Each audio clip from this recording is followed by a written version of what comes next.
The Island of Dr. Moreau, written by H.G. Wells, read by Ed French. Chapter 16. How the Beast Folk Tasted Blood.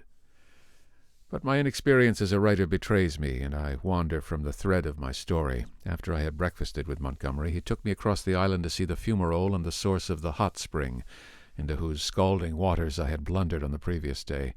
Both of us carried whips and loaded revolvers. While going through a leafy jungle on our road thither, we heard a rabbit squealing. We stopped and listened, but we heard no more, and presently we went on our way, and the incident dropped out of our minds. Montgomery called my attention to certain little pink animals with long hind legs that went leaping through the undergrowth. He told me they were the creatures made of the offspring of the beast people that Moreau had invented. He had fancied they might serve for meat, but a rabbit-like habit of devouring their young had defeated this intention. I had already encountered some of these creatures, once during my moonlight flight from the leopard man, and once during my pursuit by Moreau on the previous day. By chance, one hopping to avoid us leapt into a hole caused by the uprooting of a wind-blown tree. Before it could extricate itself, we managed to catch it. It spat like a cat, scratched and kicked vigorously with its hind legs, and made an attempt to bite, but its teeth were too feeble to inflict more than a painless pinch. It seemed to me rather a pretty little creature, and as Montgomery stated, that it never destroyed the turf by burrowing, and was very cleanly in its habits, I should imagine it might prove a convenient substitute for the common rabbit in gentlemen's parks. We also saw, on our way, the trunk of a tree, barked in long strips and splintered deeply. Montgomery called my attention to this. Not to claw bark of trees. That is the law, he said. Much some of them care for it. It was after this, I think, that we met the satyr and the ape-man. The satyr was a gleam of classical memory on the part of Moreau, his face ovine in expression, like the coarser Hebrew type, his voice a harsh bleat, his nether extremities satanic. He was gnawing the husk of a pod-like fruit as he passed us. Both of them saluted Montgomery. "Hail," said they, "to the other with the whip." "There's a third with a whip now," said Montgomery, "so you'd better mind." "Was he not made?" said the ape-man. He said he was made." The satyr-man looked curiously at me. "The third with the whip, he that walks weeping into the sea, has a thin, white face." "He has a thin, long whip," said Montgomery. "Yesterday he bled and wept," said the satyr. "You never bleed nor weep. The master does not bleed nor weep." "Ollendorfian beggar," said Montgomery. "You'll bleed and weep if you don't look out." "He has 5 fingers. He is a 5-man, like me," said the ape-man. "Come along, Pendrick," said Montgomery, taking my arm, and I went with him. The satyr and the ape-man stood watching us and making other remarks to each other. "He says nothing," said the satyr. "Men have voices." "Yesterday he asked me of things to eat," said the ape-man. "He did not know." Then they spoke inaudible things, and I heard the satyr laughing. It was on our way back that we came upon the dead rabbit. The red body of the wretched little beast was rent to pieces, many of the ribs stripped white, and the backbone indisputably gnawed. At that Montgomery stopped. "Good God," said he, stooping down and picking up some of the crushed vertebrae to examine them more closely. "Good God," he repeated. "What can this mean?" "Some carnivore of yours has remembered its old habits," I said after a pause. "This backbone has been bitten through." He stood staring, with his face white and his lip pulled askew. "I don't like this," he said slowly. "I saw something of the same kind," said I, "the first day I came here." "The devil you did. What was it?" "A rabbit, with its head twisted off." "The day you came here?" "The day I came here, in the undergrowth at the back of the enclosure, when I came out in the evening. The head was completely wrung off." He gave a long, low whistle. "What is more, I have an idea which of your brutes did the thing. It's only a suspicion, you know. Before I came on the rabbit, I saw one of your monsters drinking in the stream." "Sucking his drink?" "Yes. Not to suck your drink. That is the law. Much the brutes care for the law, eh? When Moreau's not about. It was the brute who chased me." "Of course," said Montgomery. "Just the way with carnivores. After a kill, they drink. It's the taste of blood, you know." "What was the brute like?" he asked. "Would you know him again?"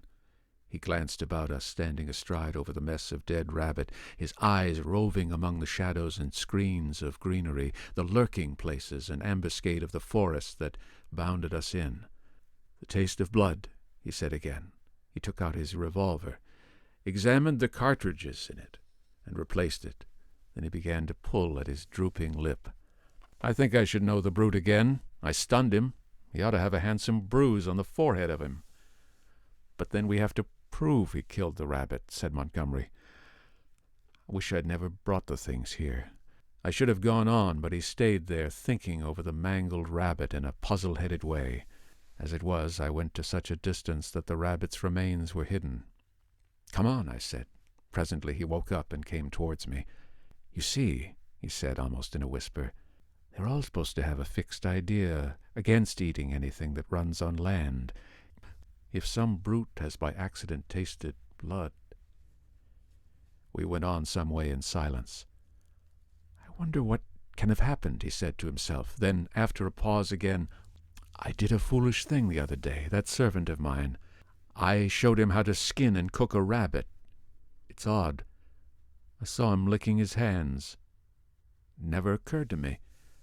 Then, we must put a stop to this. I must tell Moreau." He could think of nothing else on our homeward journey.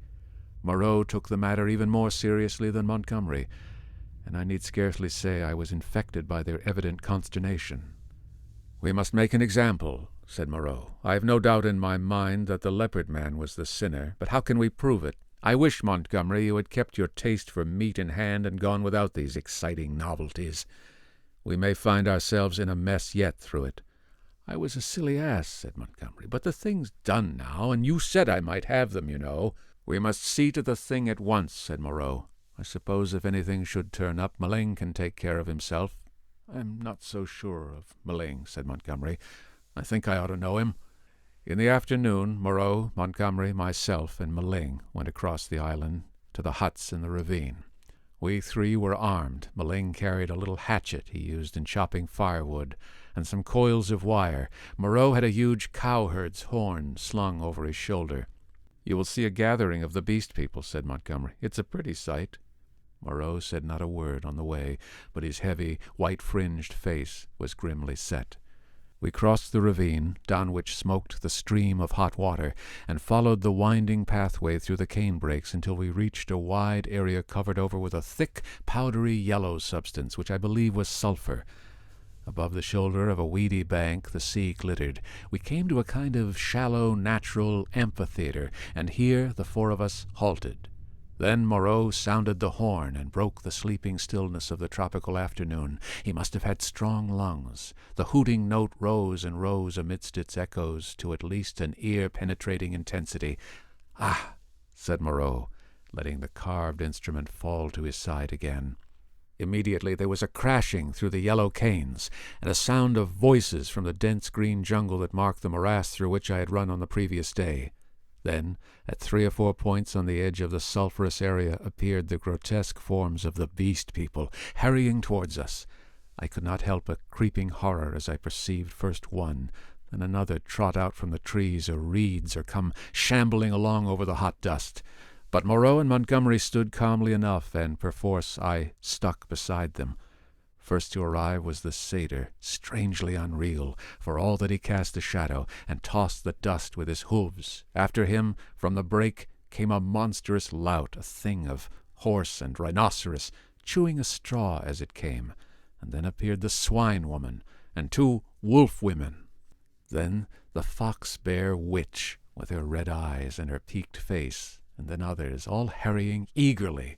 As they came forward, they began to cringe towards Moreau and chant, quite regardless of one another, fragments of the latter half of the Litany of the Law. "His is the hand that wounds, his is the hand that heals," and so forth. As soon as they had approached within a distance of perhaps 30 yards, they halted, and bowing on knees and elbows, began flinging the white dust upon their heads. Imagine the scene, if you can. We 3 blue-clad men, with our misshapen, black-faced attendant, standing in a wide expanse of sunlit yellow dust under the blazing blue sky, and surrounded by this circle of crouching and gesticulating monstrosities, some almost human, save in their subtle expressions and gestures, some like cripples, some so strangely distorted as to resemble nothing but the denizens of our wildest dreams. And beyond, the reedy lines of a canebrake in one direction, a dense tangle of palm trees on the other, separating us from the ravine with the huts, and to the north the hazy horizon of the Pacific Ocean. 62, 63, counted Moreau. There are 4 more. I do not see the leopard man, said I. Presently Moreau sounded the great horn again, and at the sound of it all the beast people writhed and grovelled in the dust. Then, slinking out of the canebrake, stooping near the ground and trying to join the dust-throwing circle behind Moreau's back, came the leopard man, and I saw that his forehead was bruised,